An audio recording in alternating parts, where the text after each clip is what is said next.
welcome. Hi. Just getting the cushions that you need. Help yourself to blanket cushions, make yourself at home.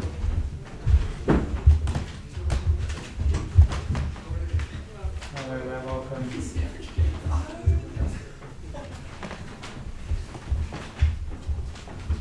Come on in. Just getting the cushions if you need, blankets at the back. Make yourself at home.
So just to remind us of our goal, we're going to start off by saluting the shrine, and we'll do that in a call and response, just to bring to mind of potential, the ways of potential of the community, and we just, if you wish to, you can join in, it's just in call and response.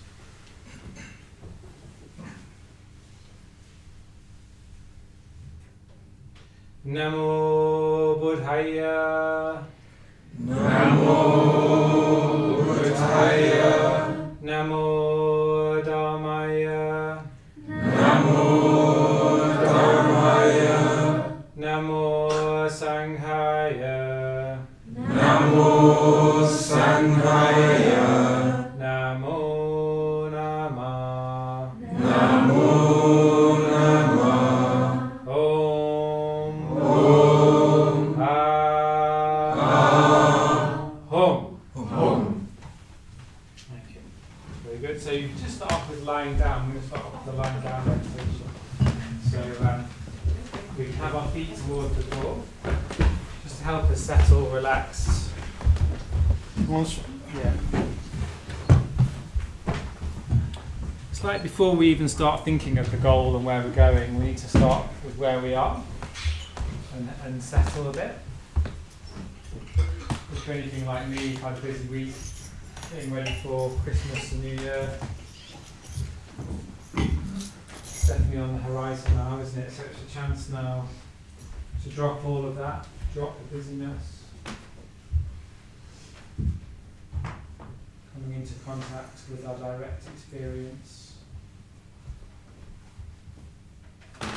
This moment, at this time. Maybe taking a few deeper breaths.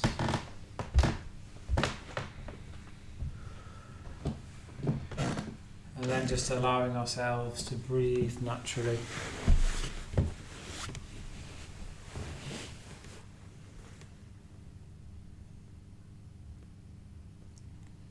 And maybe you want to imagine as you're breathing out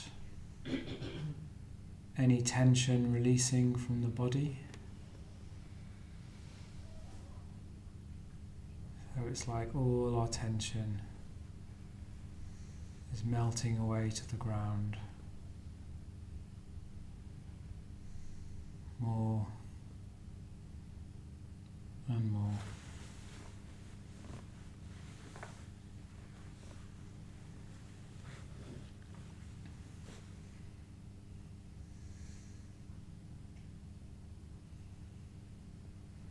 So as we start to release, you can feel the weight of the body that bit more on the ground.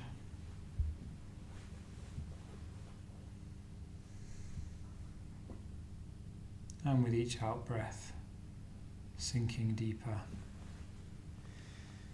and deeper into the ground.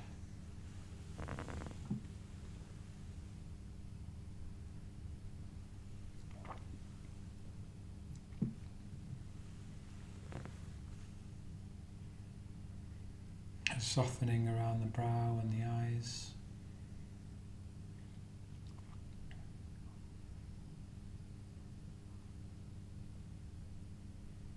Allowing the cushions to take the weight of our head so that the neck relaxes.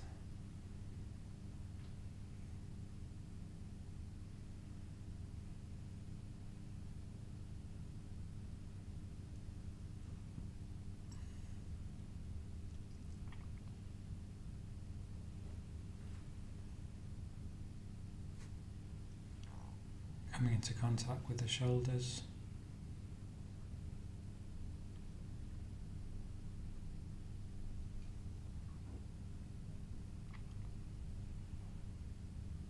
Allowing the shoulders to drop right down the back.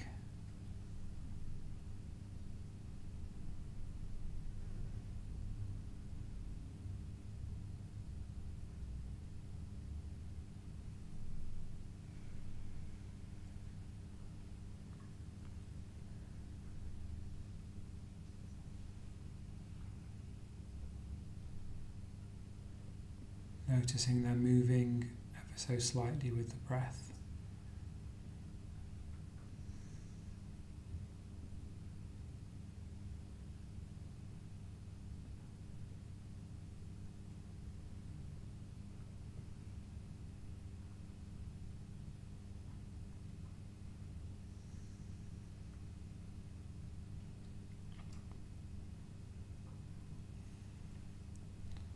And the hands rising and falling on our bellies.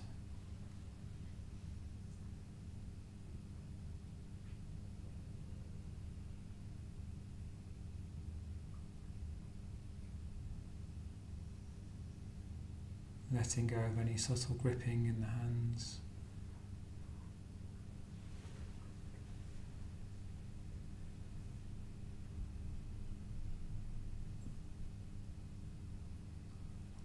So it's almost as if you're breathing through your hands.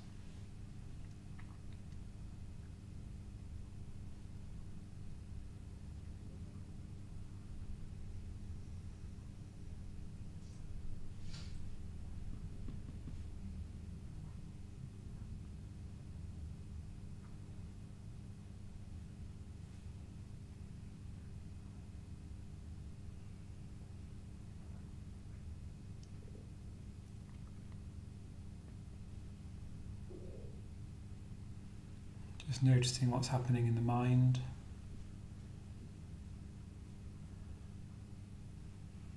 Looking for any tension in the body. And allowing that to flow down into the ground.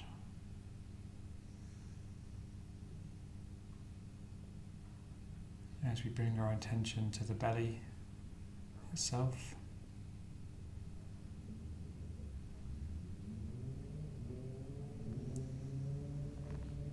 Often we hold emotion in the belly.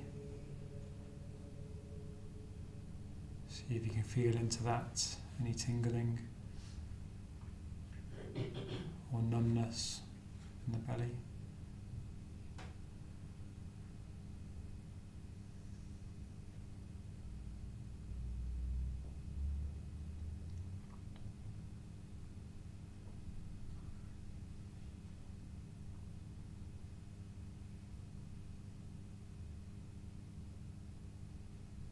Particularly aware of the breath just below the belly button.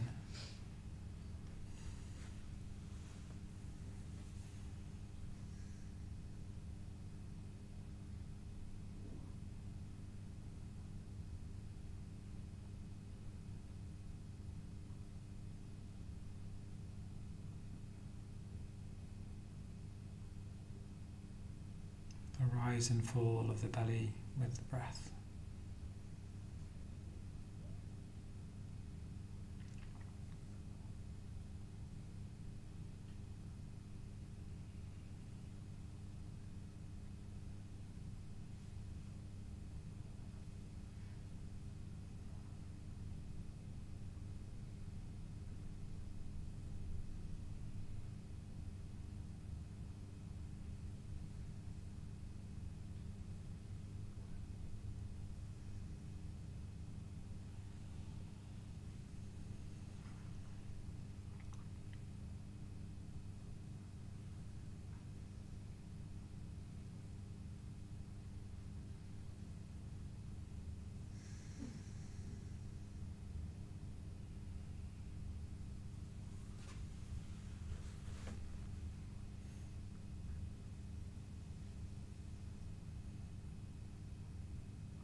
now of the spine as it lengthens and shortens with the breath.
Aware now of the whole body breathing.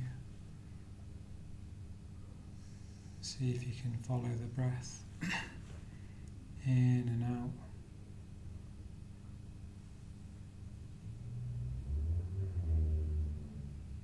That lovely sense of release and relaxing on the out breath.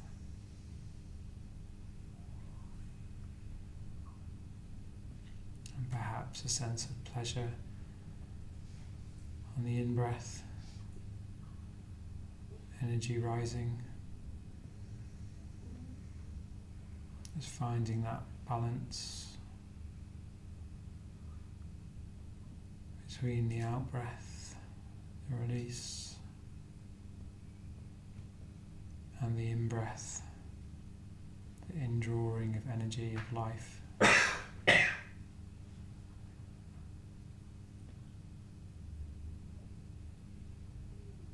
Each breath slightly different from the last.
What are you doing with your mind? How does that feel in the body?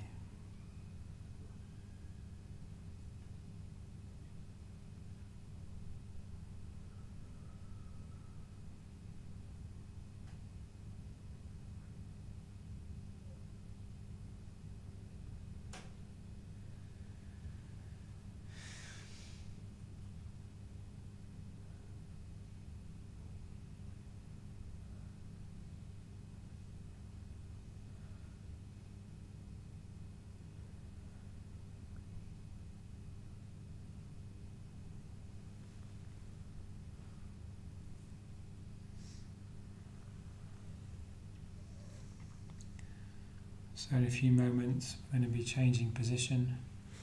Just notice if that's introduced any tension into the body, any resistance. See if you can just let that go. Just change. You can't hold on.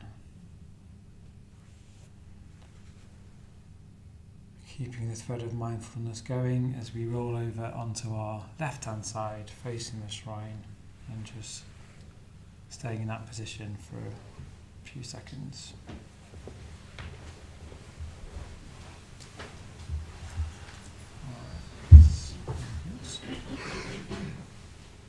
Resting here, keeping the thread of mindfulness. We're going to be moving to a sitting posture, just sitting comfortably for a few minutes where I explain what we're going to do, and then we'll have a period of meditation after that. So when you're ready, moving into a sitting posture, keeping your head, bringing your head up last. Okay.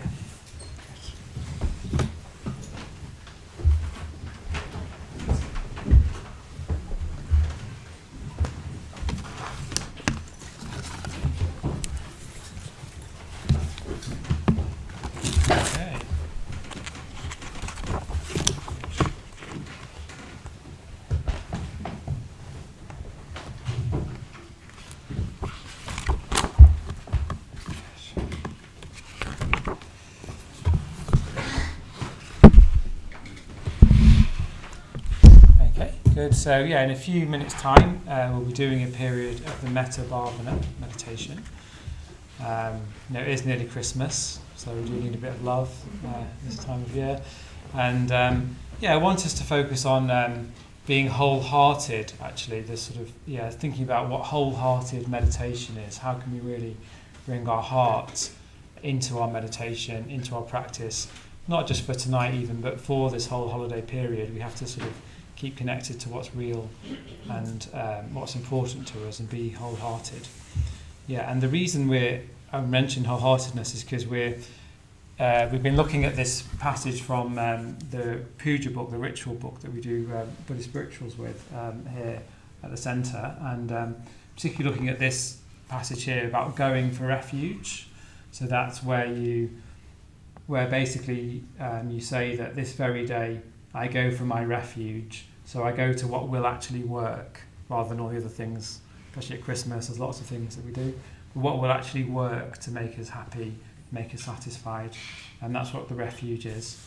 So this very day, as in this now, tonight, this moment, I go for my refuge to the powerful protectors, whose purpose it is to guard the universe, the mighty conquerors who overcome suffering everywhere.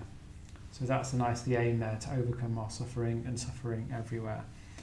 And it says, I go for my refuge. So what we were saying is that I go, not we go or you go, I go. And then if you say it, you also mean I go. So we all have to take responsibility for our minds. We can only do it ourselves, basically. No one else is going to do it for us. I have to do it. And I go. So it's an action. It's not like talking about Buddhism. It's not believing in something. It's actually doing something. And that's what you're doing tonight. You're doing something with your mind. It's an action. You're going for refuge, you could say, but just by coming tonight. And I think you might, if you're anything like me, we're going to need to do something, take an action over the Christmas period to keep our minds more in touch with what they're really about.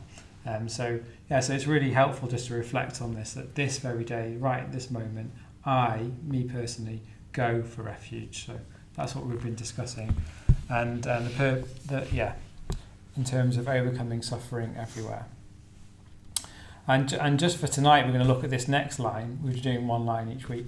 And this next line is, wholeheartedly also I take my refuge in the Dharma they have ascertained.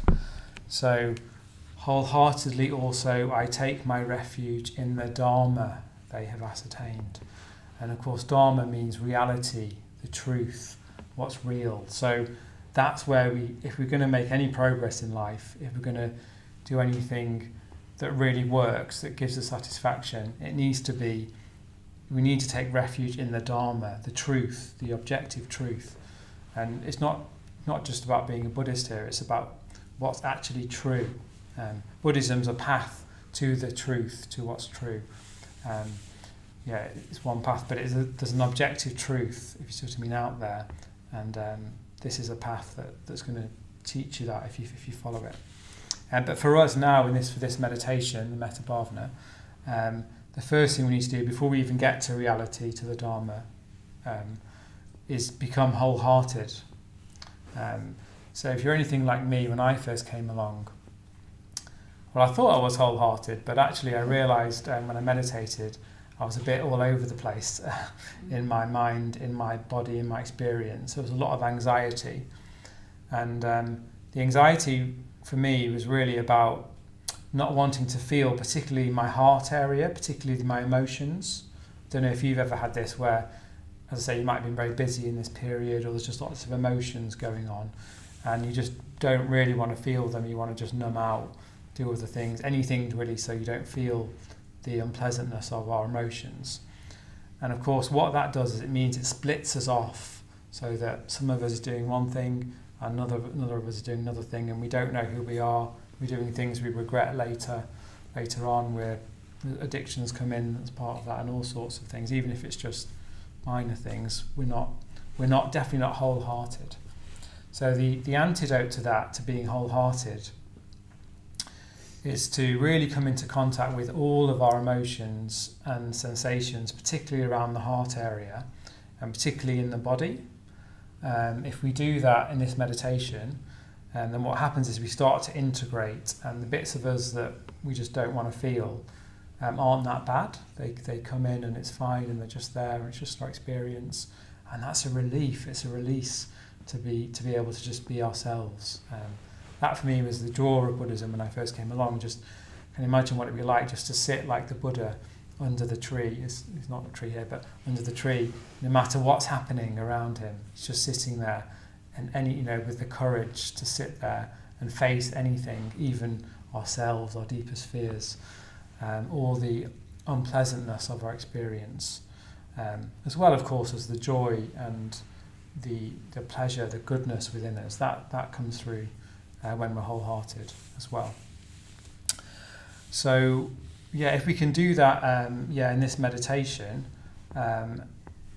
Then what happens is, as I say, we just start to integrate, feel ourselves, and then absorption happens naturally. So all the worrying thoughts, because a lot of the anxiety, say, comes from all of our worrying thoughts, thinking about work, that thing you should have said to that person, and in my case, anyway, this week's been, I've had to have a few difficult conversations with people at the Buddhist centre.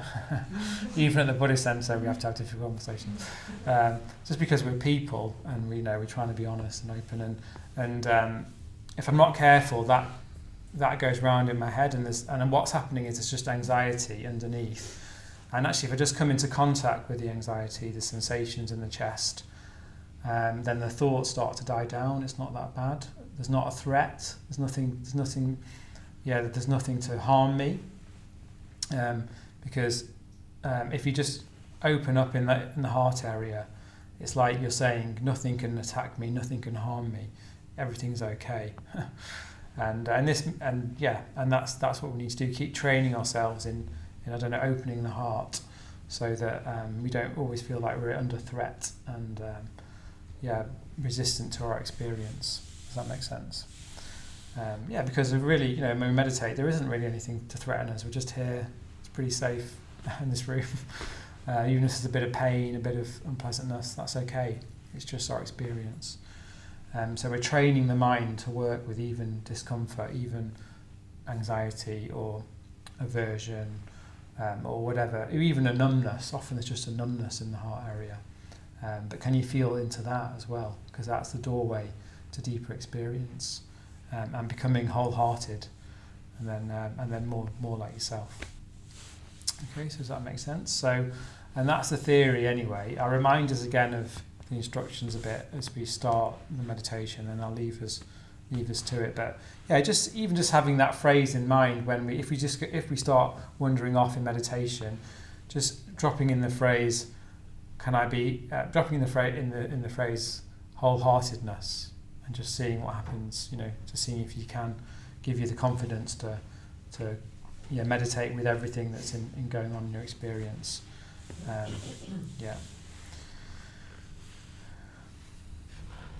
Within there that you'll find the refuge within there. Okay, good. So let's give that a go.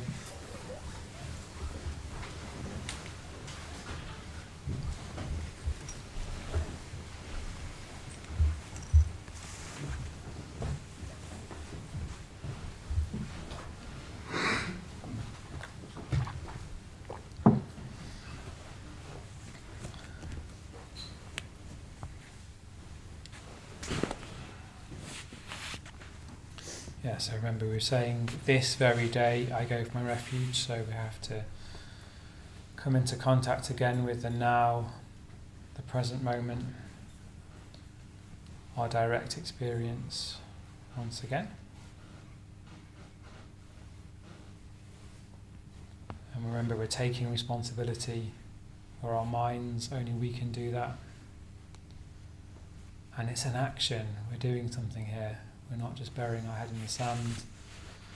Meditation is an action, a very, very positive one, even if it doesn't always feel like that. So we just start off with feeling the contact with the ground.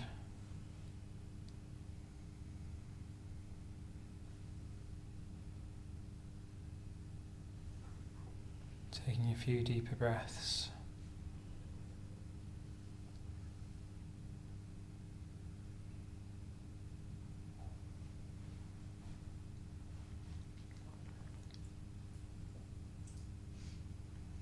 See if you can come right up close to the heart area, so the centre of the chest.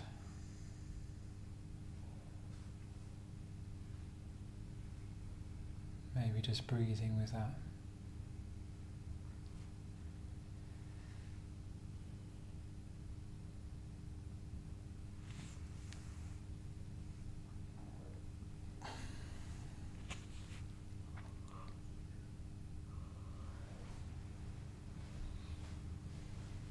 If it's helpful here, you can just bring to mind somebody that loves you,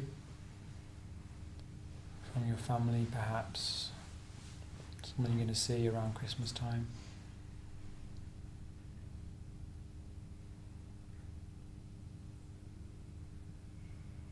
Allowing that to penetrate into the heart area, sense of love.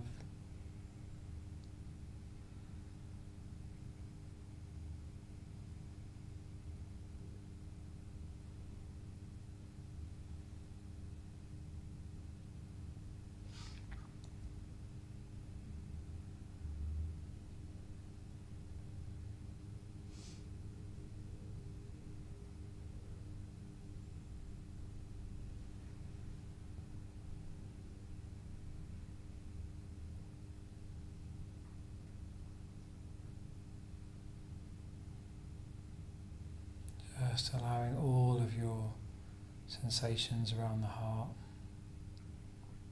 to be present.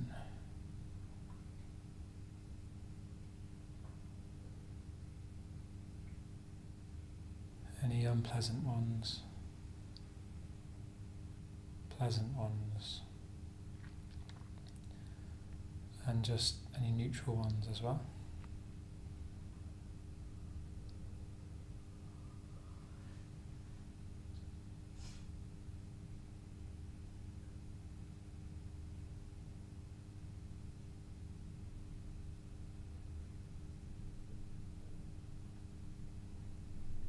Allowing ourselves to be moved wholeheartedly.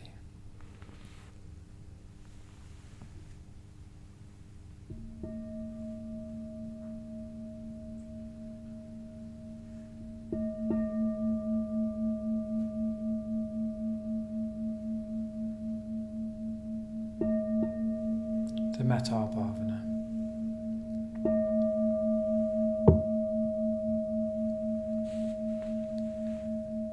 Imagining love from someone that loves us, allowing ourselves to be moved.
Imagining love pouring from their heart to yours.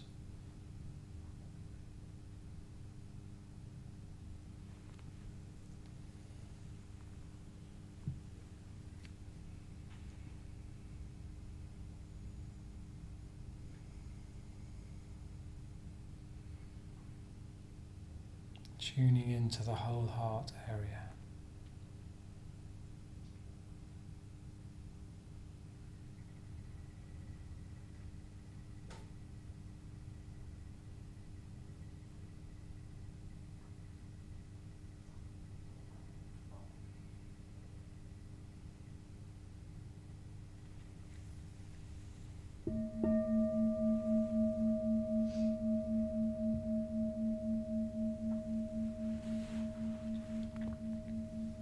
Sending metta to your friend.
the enemy stage,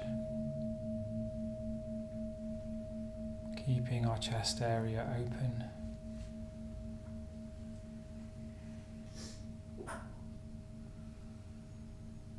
Allowing any aversions to melt away.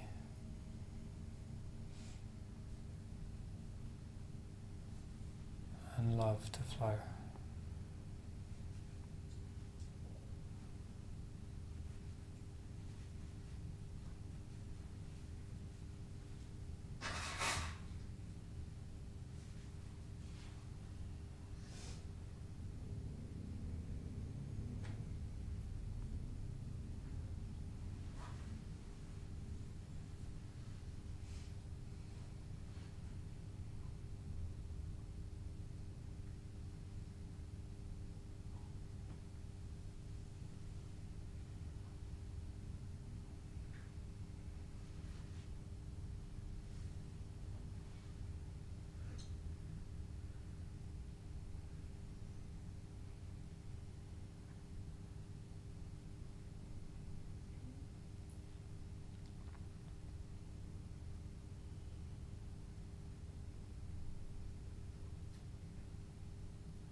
Allowing metta to flow out in all directions wholeheartedly.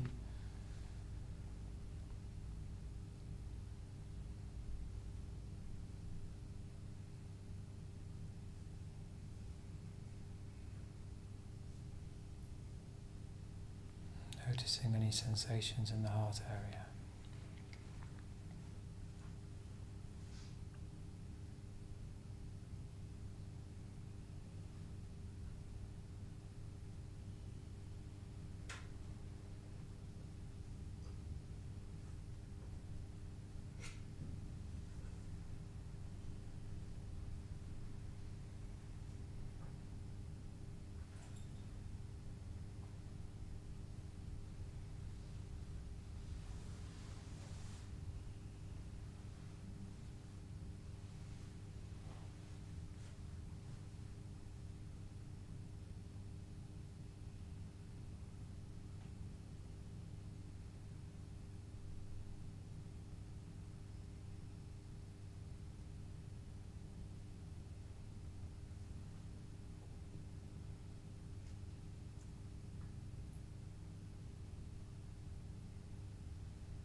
So now starting to drop any effort that you're making, but continuing to sit still.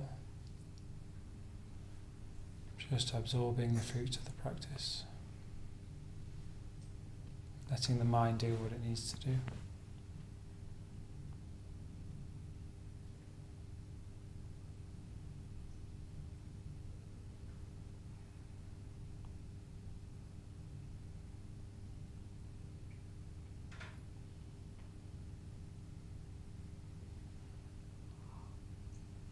Just sitting.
When you're ready, drawing your meditation to a close and sitting comfortably.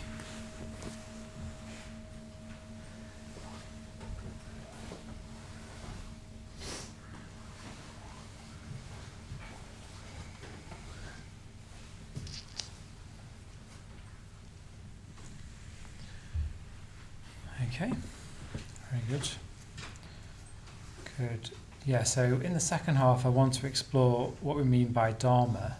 So are our thoughts even real or not? I've been thinking about it this morning a bit. And that actually really helps us, that will really help us during Christmas and New Year to know what's real and what's not. So I really recommend coming to find out.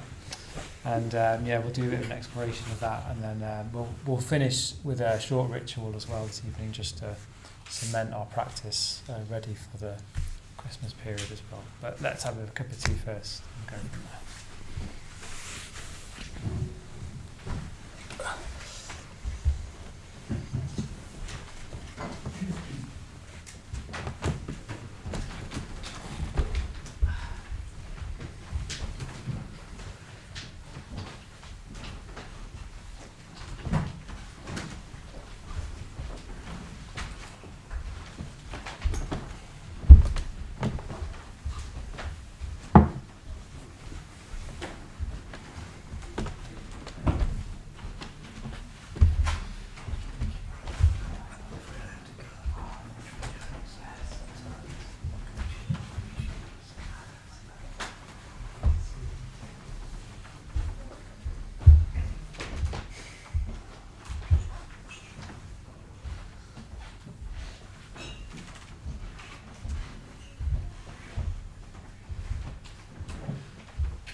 whether you're going to be having a positive festive season or a challenging festive season, it's the turn of the year. And although, Christmas is, within our culture, that's what the season that we're all kind of in at the moment. Even more universal than Christmas is New Year, is the turning of the year into the new year. I know there are other cultural New Years as well. I'm getting myself in a right picture. Anyway, you know what I'm saying. When it's New Year's Eve, you have that thing, they go around all the time zones, and every hour it's the new year into a new time zone. And it's all around the same time. Christmas, it's all around this time of the shortest day of the year, which I think is on the 20th. So it's a very particular time of year for taking stock and moving forwards. And we've got various things going on here at the Buddhist Centre over the next couple of weeks and then on into January that can really, really help you with that. So firstly, we've got a whole set of things. I was just talking to Philip about it. Anyway, I was just saying that we've got a whole set of things going on over the next couple of weeks of the festive period. There's something every day. I think it's up on that poster along there. There's morning meditations. There's a day retreat on Christmas Day. There's a day retreat on Boxing Day. So there's all sorts of ways that you can keep tapping into what we've got to offer here to help you manage whatever's going on for you over this time period. And then we've got very special events on New Year's Eve. I don't know about you. For me, well, less so now because I don't really care anymore. But when I was younger, it was like, oh, what am I going to do on New Year's Eve? Why don't you come here? Come here on New Year's Eve. Bring your friends. They don't have to have done any meditation before, nothing like that. The lovely Dianata over there will be one of the board members leading the New Year's Eve celebrations here. Not sure exactly what's planned, but normally there's some kind of meditation, there'll be some kind of chanting, there might be some. A secret fire. There'll be a secret fire, so don't tell anyone. I mean, not like arson, a ritual to bring in the new year. There'll be snacks, there'll be music, maybe. Yeah, it would be. No, Yeah, music. it might. Yeah. Anyway, come and see. And it's a really lovely opportunity, really positive, sober way to come into the new year. And then you can stay on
you want to put it on there?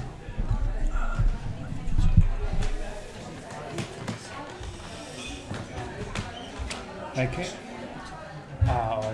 That's fine.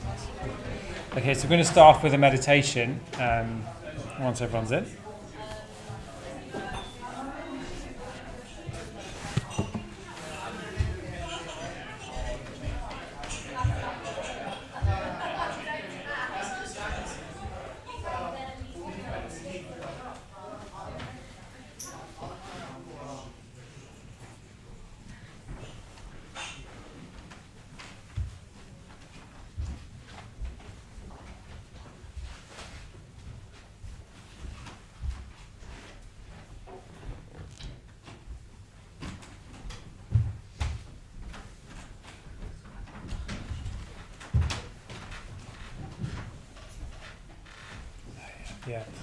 Maybe let's just because we're going to end with a ritual. If we just move these mats and put them away. Actually, if there's any spare mats around you can just put them away and cushions just to set the room ready for our meditation. Yeah, that's lovely. Because that's the first step of meditation is preparation. So we'll prepare the space. And ready. Yeah. You've now lost your cushions. That's fine, perfect. Yeah, great, that's better, that's good. That's nice. Yeah. Perfect.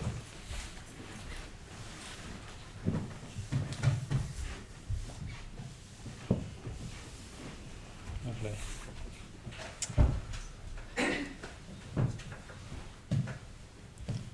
Okay, good. So let's start with a breathing space meditation just to remind us of coming back into contact with our direct experience once again and what that is, what that's about.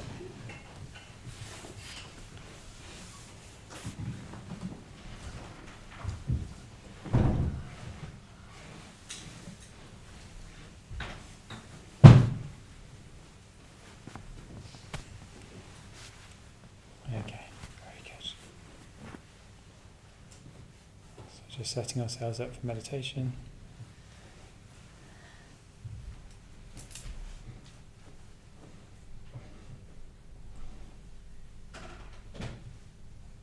Closing our eyes. And maybe just even start with a sense of how we are as a whole. Maybe just dropping in the question, how am I, and feeling for any response.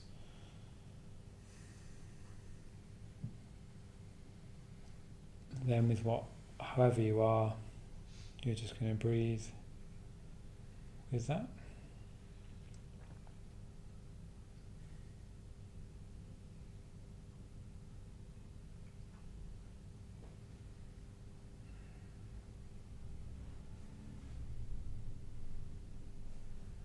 And allowing the ground to take our weight.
See if we can watch the breath more closely.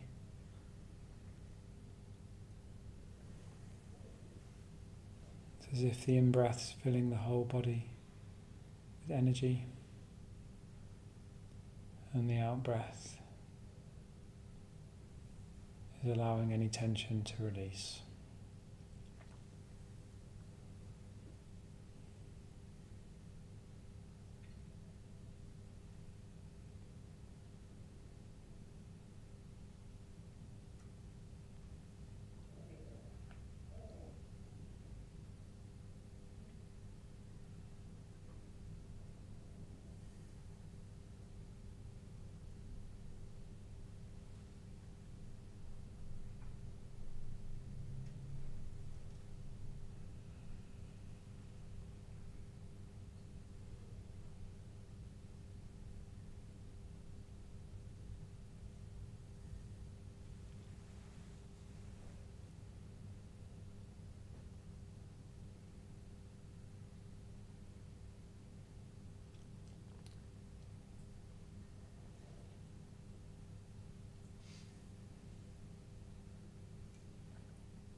Okay, so now broadening out your experience to include your whole body again.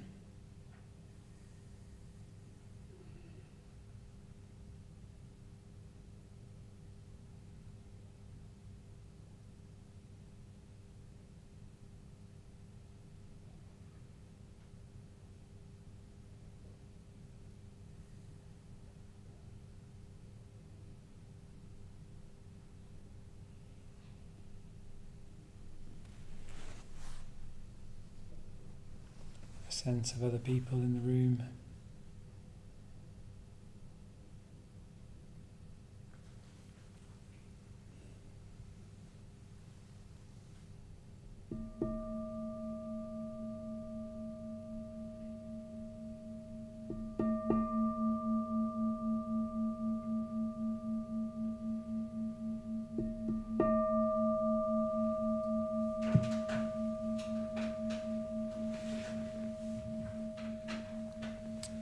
Okay, good. So coming out with the meditation, just sitting comfortably. Okay, good.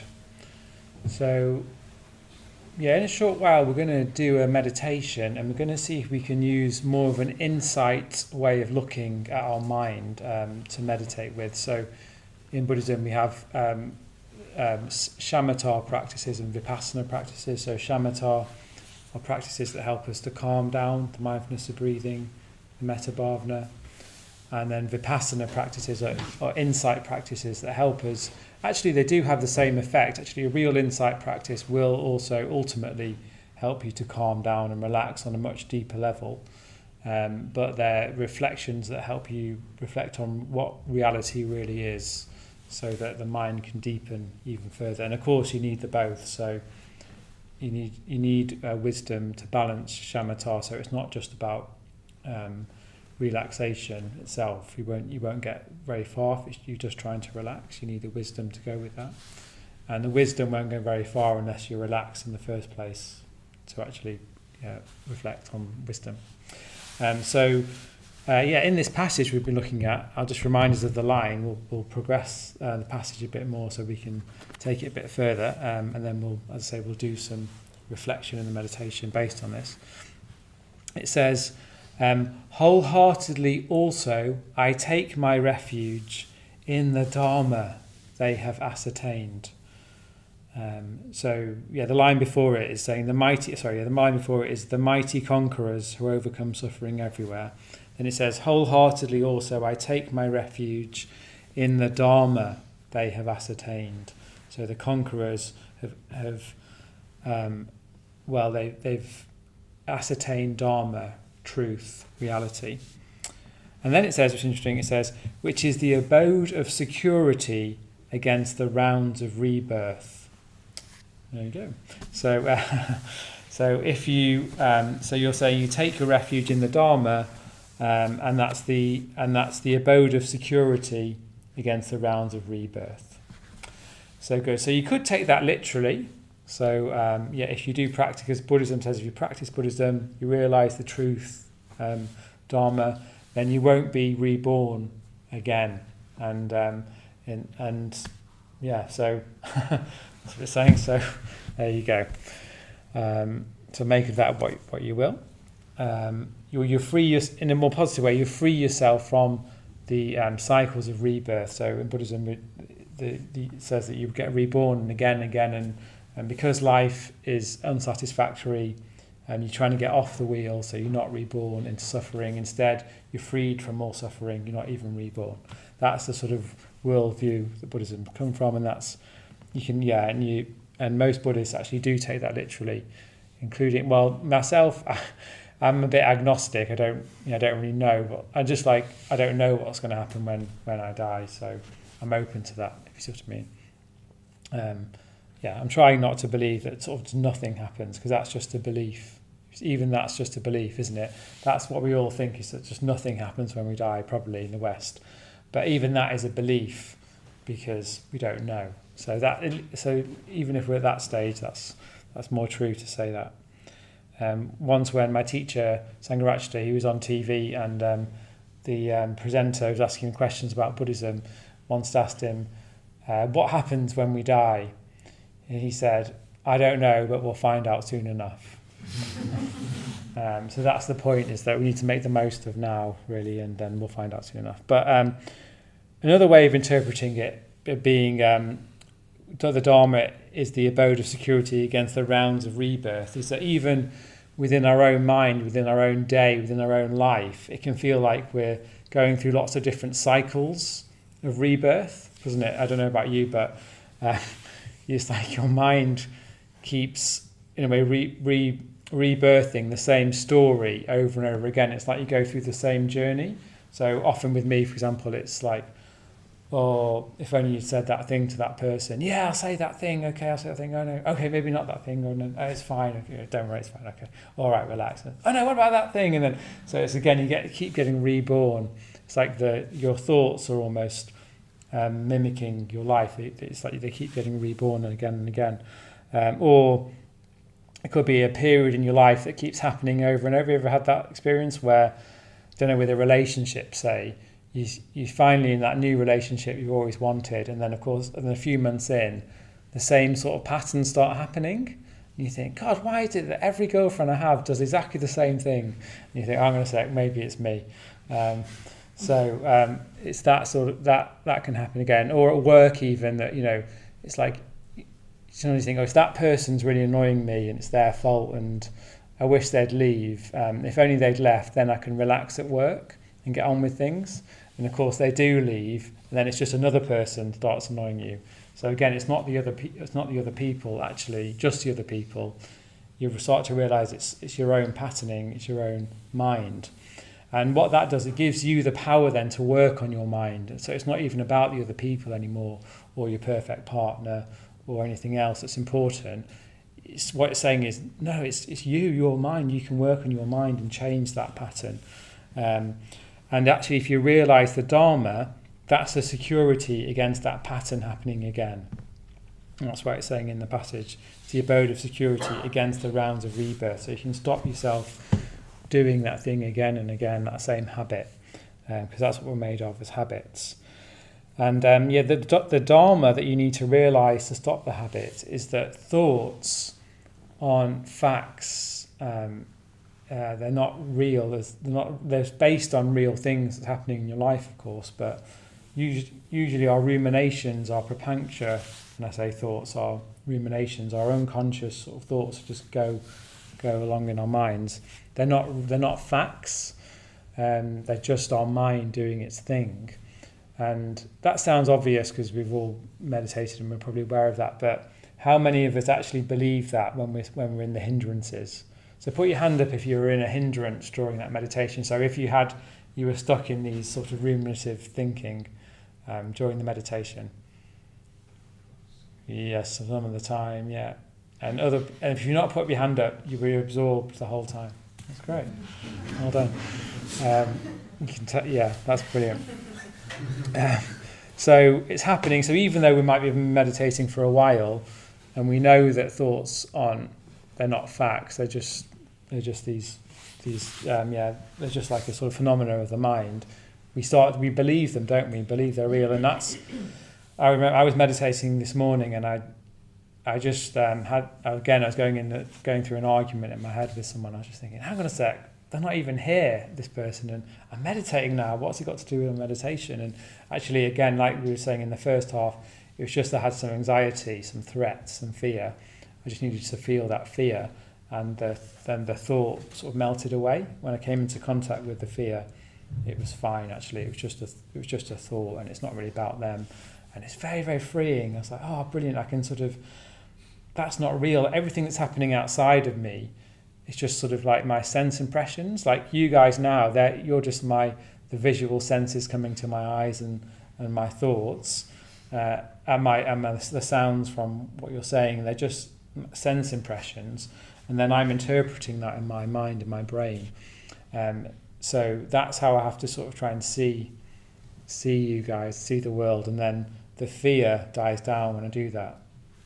And it means I can then also feel a bit more and actually love people and sort of express my emotions. Because there is something real going on. It's not like we're all fake and it's all the world's fake. It's just that we're putting on lots of layers of interpretation onto what's real.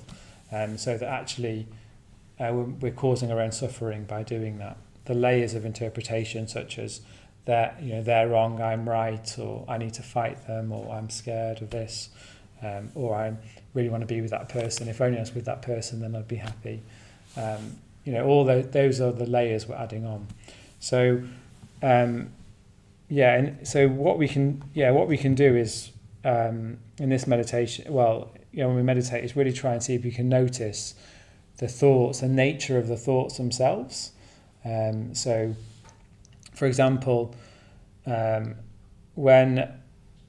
if I think about, say, going home for Christmas, so I've got a thought about going to see my family at Christmas. So, what even is that thought? So it's an image of my family home. It's an image of my mum, of her cooking. There's a sort of feeling of a bit of anxiety, social anxiety. My brother's mother-in-law's over, so she can be interesting. So that there's a even that is, what's that about? Well, that's just a person. It's just a feeling. It's just a thought. And another image comes in. That changes. So can you see? It's not even actually anything real. It's just a collection of thoughts that, as I say, relate to something real, but it's not real. And as soon as you break that down, then again come in contact again with the chest area and the breath, and particularly the breath below the belly button. It's like magic. It's like the thoughts, they lose their power, they lose their negative power, and instead more of a positive force comes in that is more in line with reality. Because reality is always positive. Truth itself is always more connecting, more loving, more positive, more of a release and a relief. That's what the Dharma is. That's why the Dharma is the abode of security against the rounds of rebirth. That makes sense. It's always what you're looking for. And it's the protector as well, because when it says security, because when we get lost in our thoughts, all sorts of things can happen. We can lash out, anxiety can disable us, all sorts of things can motivate us. So if we're sort of aware of that, it's the security. That's why it's saying the abode of security against the rounds of rebirth in this case. I don't know. It's interesting just to keep reflecting on this. I remember I was once at this. There was this experiment I did recently where I went into this room and I got hooked up to a device that was like a mask that emitted light, and it was. I had to wear a mask, and in the room there was a bulb that was emitting white light.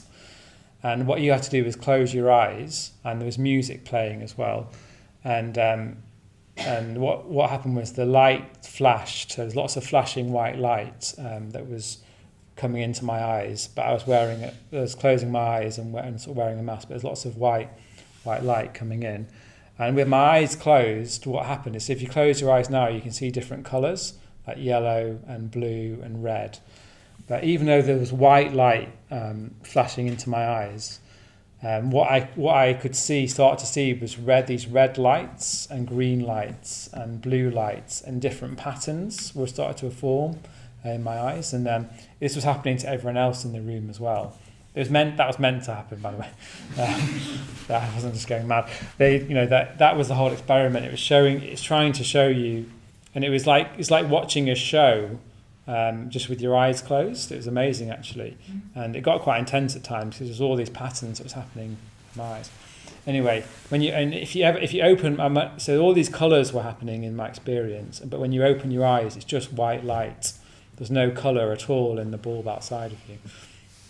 So it just reminds me again that we're not always we're seeing the world through our own interpretation all the time.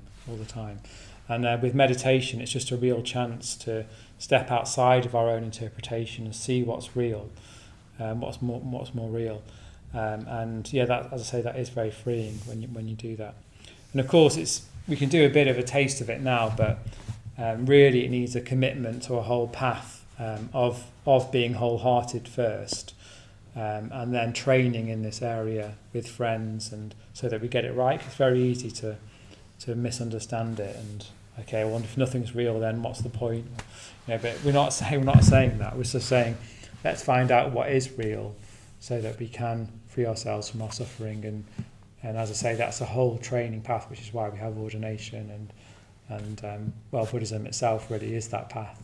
But in a sense, there's nothing stopping us from trying to have little glimpses of it, even on the Wednesday night. Little glimpses of, our own thoughts.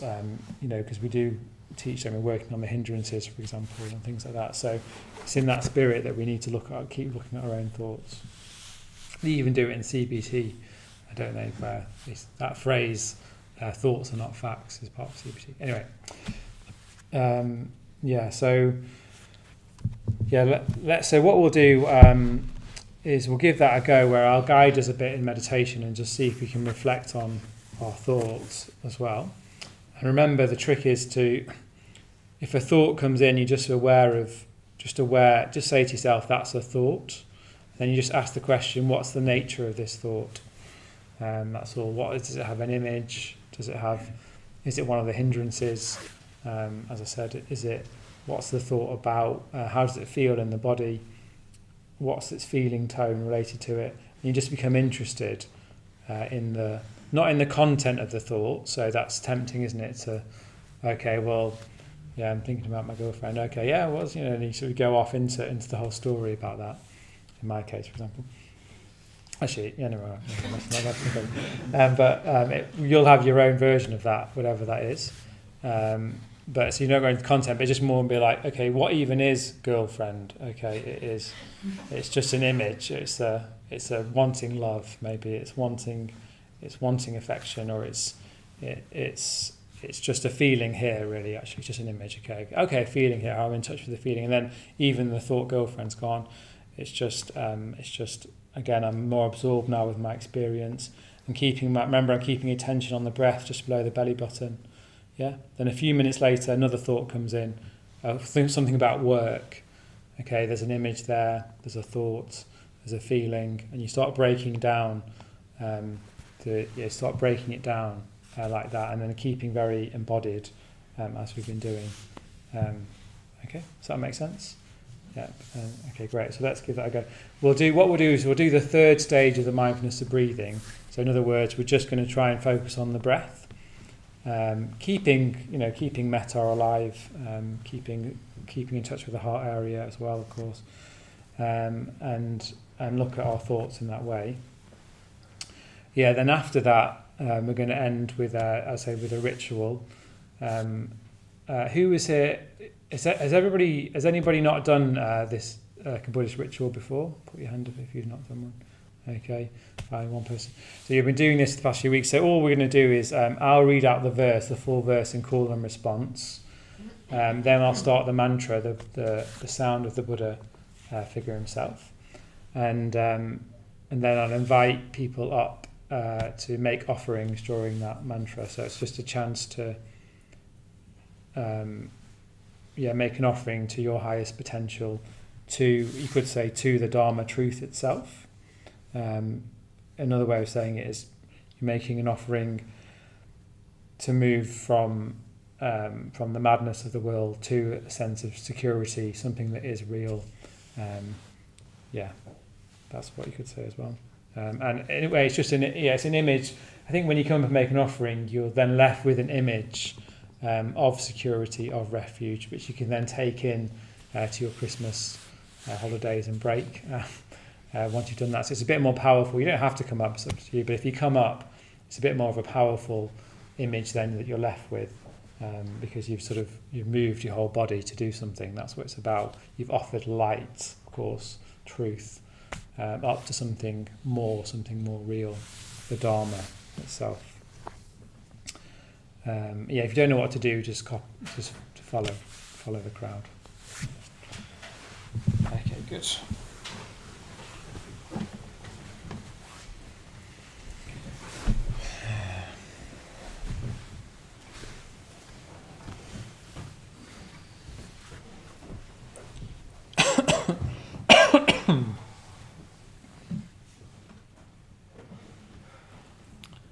Okay, good. So just letting all that talking melt away.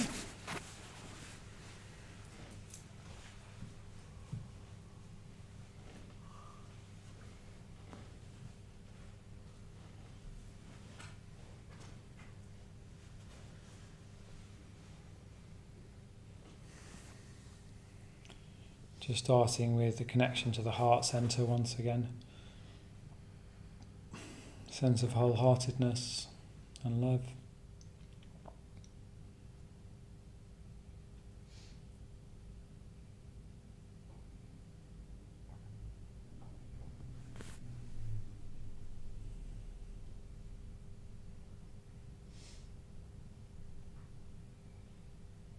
It's always the grounding for any reflection. Sense of love.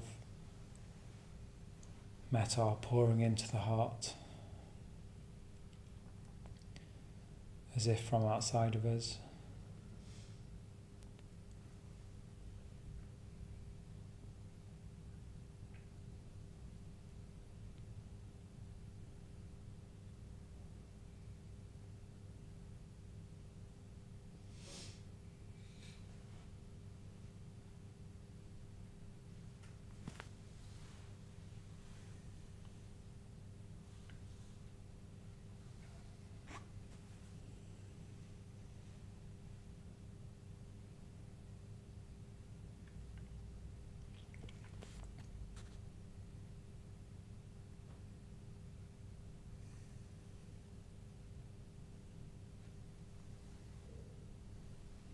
Just now tuning into the breath, so the third stage of the mindfulness of breathing.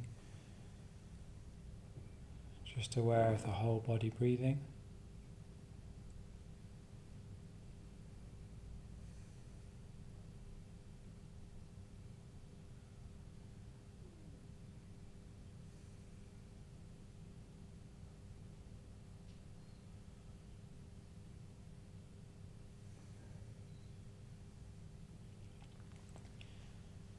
Becoming aware of the breath just below the belly button.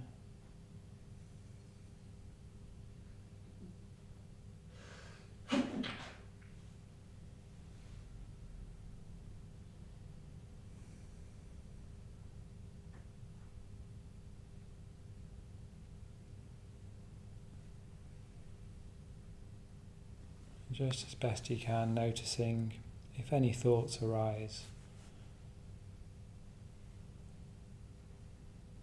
What's their real nature, their Dharma?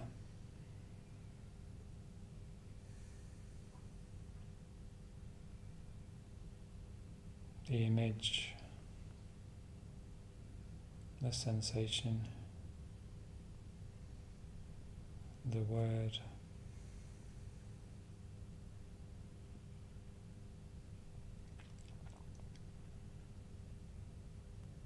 Coming back to the breath.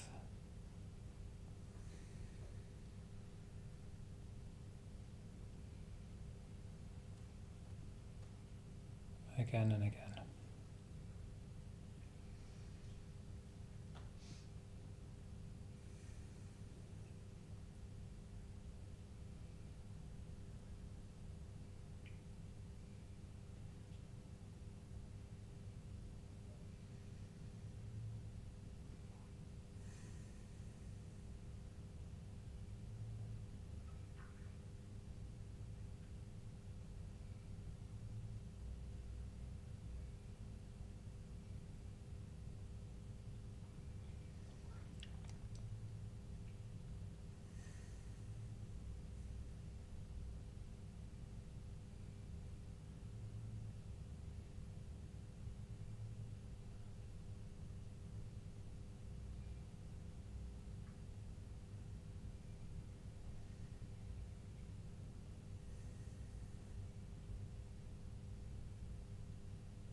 Keep noticing any thoughts. And as the thoughts break down, looking for a sense of relief and release, particularly in the chest area.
So starting to broaden out your awareness once again to include the whole body.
So we'll go into the puja now.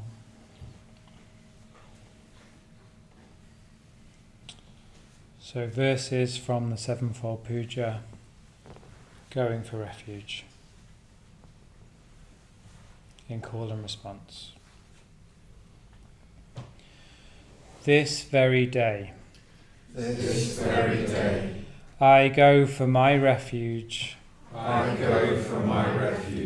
to the powerful protectors,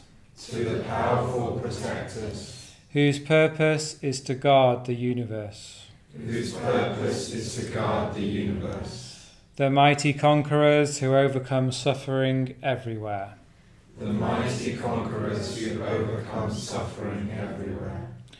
Wholeheartedly also I take my refuge. In the Dharma they have ascertained.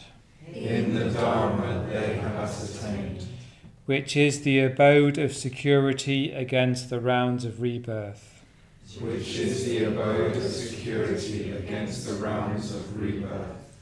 Likewise in the host of bodhisattvas. I take my refuge. Om Muni Muni Maha Muni Shakya Muni Swaha. Om Muni Muni Maha Muni Shakya Muni Swaha. Om Muni Muni Maha Muni Shakya Muni Swaha. Om Muni Muni Maha Muni Shakya Muni Swaha. Om Muni Muni Maha Muni Shakya Muni Swaha. Om Muni Muni Maha Muni Shakya Muni Swaha. Om Muni Muni Maha Muni Shakya Muni Swaha. Om Muni Muni Maha Muni Shakya Muni Swaha. Om Muni Muni Maha Muni Shakya Muni Swaha. Om Muni Muni Maha Muni Shakya Muni Swaha. Om Muni Muni Maha Muni Shakya Muni Swaha.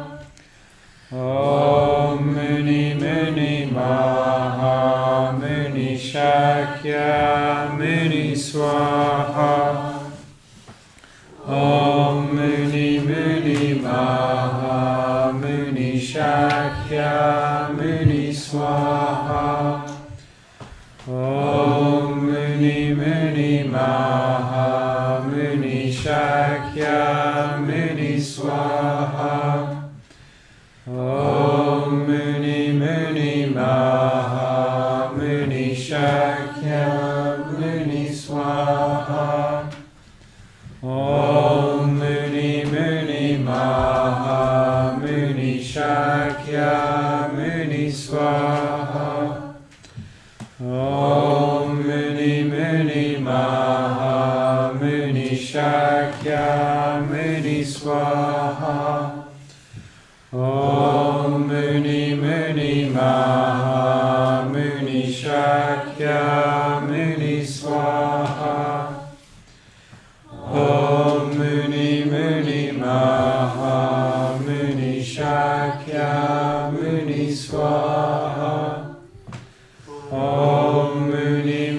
Muni Mahamuni Shakyamuni Swaha.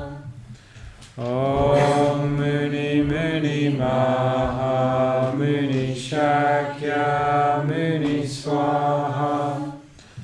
Om Muni Muni Mahamuni Shakyamuni Swaha. Om Muni Muni Mahamuni Shakyamuni Swaha. Om Muni Muni Mahamuni Shakyamuni Swaha. Om Muni Muni Mahamuni Shakyamuni Swaha. Om Muni Muni Mahamuni Shakyamuni Swaha. Om Muni Muni Mahamuni Shakyamuni Swaha. Om Muni Muni Mahamuni Shakyamuni Swaha. Om Muni Muni Mahamuni Shakyamuni Swaha.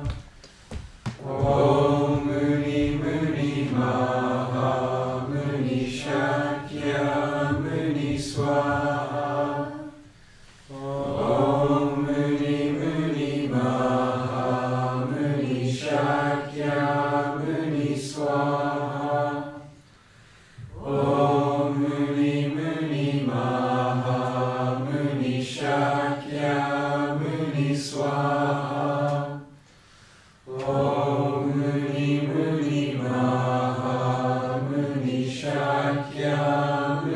Swaha. Om Muni Muni Mahamuni Shakyamuni Swaha. Om Muni Muni Mahamuni Shakyamuni Swaha. Om Muni Muni Mahamuni Shakyamuni Swaha. Om Muni Muni Mahamuni Shakyamuni Swaha. Om Muni Muni Mahamuni Shakyamuni Swaha. Om Muni Muni Mahamuni Shakyamuni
Okay, very good. So that brings us to the end of the evening. Just to say thank you very much for coming and engaging, and I hope you've appreciated this evening. If it's been beneficial to you, do remember to keep meditating during this period and keeping what's important, what's true in mind. So I always recommend a daily meditation practice. And actually, the Wednesday class never finishes, never ends, never stops, even during Christmas and New Year. So next Wednesday we will still be here, myself and Swan and Jyoti, if you have any other plans and you want to come. And as I say, we'll be... Join us for Christmas Eve meditation. There you go. And as I say, I'll be leading Christmas Day here, and there'll be New Year's Eve as well. But otherwise, I want to just wish you a very Merry Christmas and Happy New Year for whatever you're doing and whatever that means for you. Hope you have a good period here. If you've made a donation, by the way, thank you. But if you do want to give the gift of the Dharma, the truth, and pass that on, then you're very welcome to do that tonight, and that will go to someone else sort of coming into contact with the Dharma, the truth, which I think is what they need in their lives, just as much as we need it in our lives. So thank you for doing that if you can. And have a safe journey home. See you next time. Thank you. If you could help us by putting the mats and cushions to the side, that'd be great.